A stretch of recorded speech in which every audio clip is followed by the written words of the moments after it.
早期糖尿病冇症狀，視力可能係慢慢地下降啦，甚至乎有啲人咧因為佢個過程比較慢咧，其實佢自己都冇留意到啊，即係覺得咦呢個係正常，因為佢好慢啊嘛，係啦，咁好慢就慣咗就原來係一 check 咧發覺原來視力好差，佢哋先知嘅。咁另外咧就係到影響到黃斑區嘅咧個中央視力就有曲線啦、變形啦，甚至咧最尾咧就失明嘅。咁呢個咧就早期糖尿病上眼，你見其實嗰個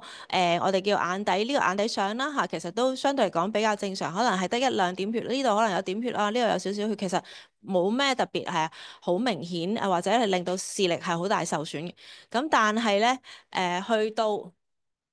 去到咧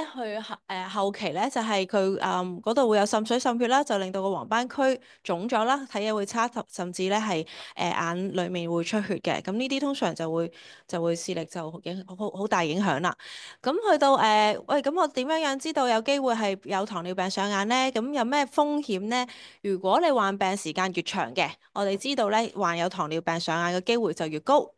血糖高啦嚇，血糖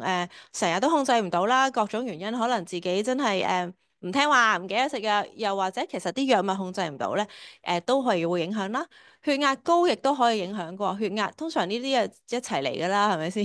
咁如果你話我又有高血糖又有高血壓嘅話，咁如果控制到個血壓咧，對個糖尿病上眼都有幫助嘅。咁亦都係膽固醇啊、血脂呢啲影響啦。吸煙同埋懷孕咧，亦都令到啲血糖嗰個冇咁穩定啦，容易啲咧係有糖尿病上眼嘅情況嘅。